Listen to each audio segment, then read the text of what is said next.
Yo, how we doing?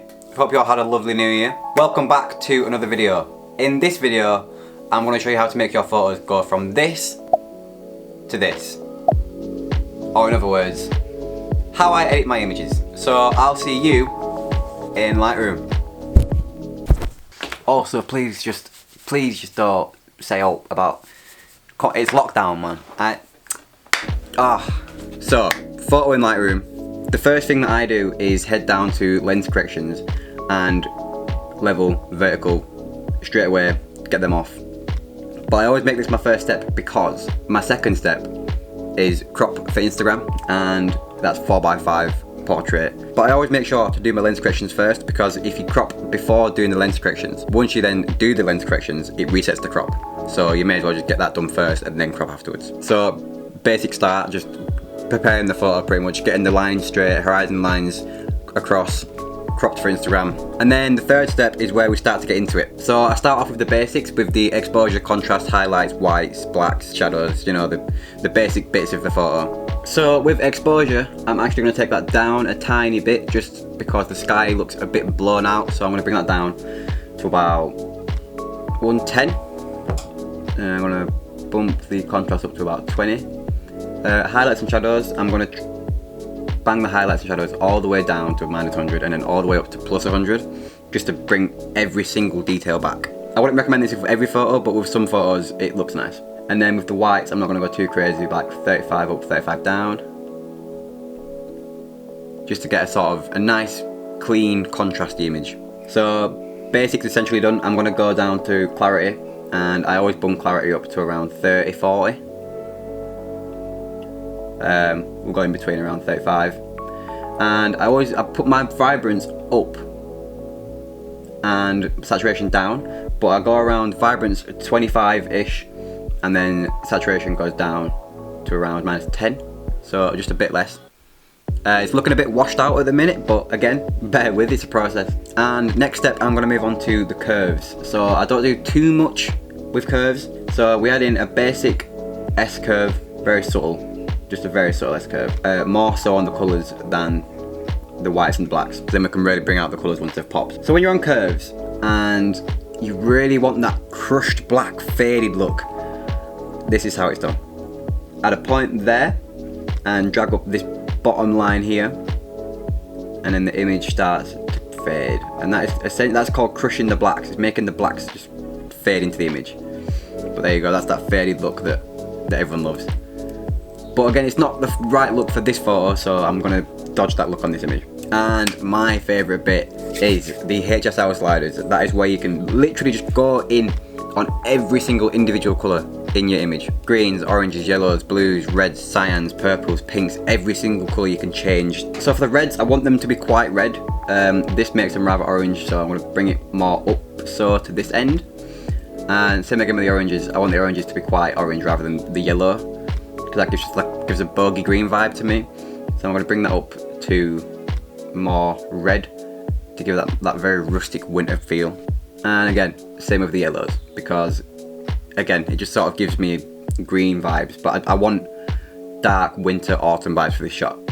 So bring the yellows up to the red, well, the more red end, and again, same with the green. I'm going to bring the green up to the more yellow spectrum. So we have more, I've sort of shifted everything to the more red, orangey tones at the minute. And when it comes to blues, what I do with my blues, I don't know why, I always bring my aqua down to a sort of cyan, turquoisey sort of colour. And then my blue, I always bring that down to like a turquoise as well, but not too much, maybe around 35. It looks a bit strange now, however, when you come down to saturation and you bring some of that aqua down, and some of that blue down, it just gives a nice aqua touch to the image, to the blues.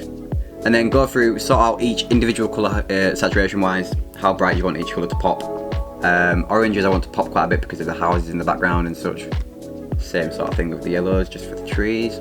Greens can sort of stay where it is. There's actually not much green in this picture, so that won't really affect much. Aqua and blue, they can stay there. And I don't really mess around too much with the brightness of each colour. Not for this image anyway.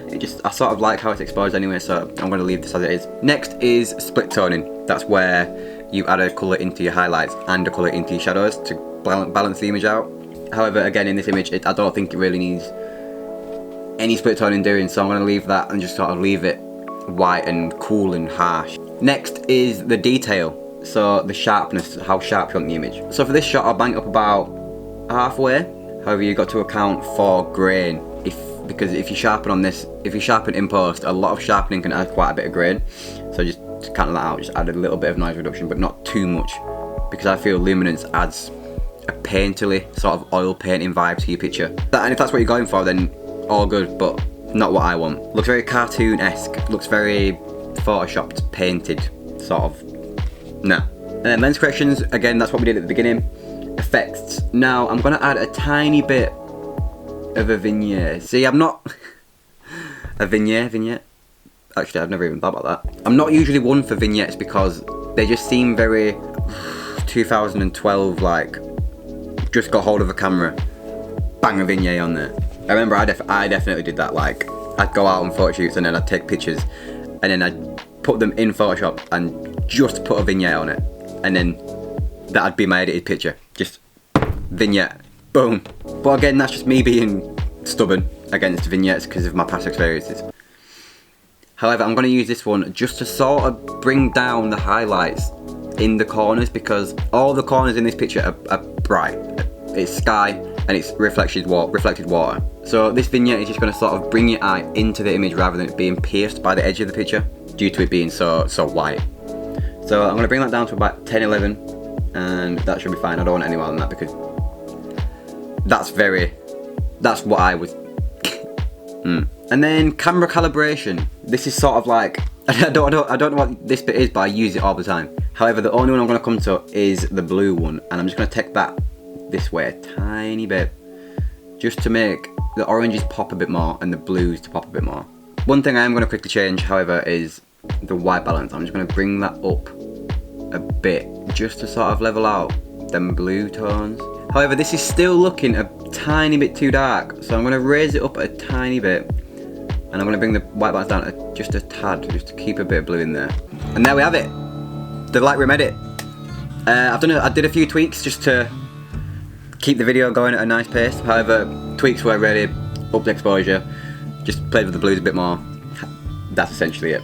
So we've gone from this to this, and now the next step is now to open it in Photoshop. So just a quick recap, what we did was lens corrections, horizon line straight, get everything level, vertical, sorted, then come up to your basics, your exposure, your contrast, highlights, shadows, whites, blacks, tweak them, get your image looking well exposed, nicely lit. Next was presence. I've never referred to it as that, but next is clarity. So up that to however much you need. Bear in mind, clarity does desaturate your picture, so depending on the amount you add, it will suck the colour out of it, like just gone. So add as much as you need, but make sure you compensate for it in the vibrance and saturation. I did 35 and 25 vibrance, 21 saturation. That's one thing I altered. Usually I up the vibrance and lower the saturation, however I upped it in this because it's a very washed out image. Tone curve, very simple tone curve. I came back in and edited this. Didn't like the shadows, so I just kept the highlights up. However, these are all still the same, just a simple S-bend. And the colours, the H-style sliders, my favourite bit. It's hands down my favourite bit. This is what makes your picture pop, in a sense. Next, split toning. However, I've not used it on this image. I will show you what it does though. So shadows, blue. It just gives a blue tint to all your shadows. And then say if I wanted a warm tint to my highlights, do warm there, bring it down. So it just balances your image out. But as you can see, it sort of adds like a warm and a cool vibe. And obviously it looks nice, but for me in this picture, it's just not. I think that's lovely. Next we have sharpening. Not too much. Remember to compensate for the grain as well, because it's just no. A little bit of a vignette, not too much of a vignette, not too much of a vignette, because we all know what too much of a vignette looks like. And then camera calibration. The only thing I changed on this off camera was I upped the reds a bit and brought the blues back down a bit, just to sort of make the trees pop a bit more, and there was a bit too much teal in the image, and that's what the blue primary was doing, so I took that up a bit just to add a bit more dark blue than teal. And the red makes the trees pop, the house pop, and there we go. Lightroom edit done. Next step is right click and edit in Photoshop.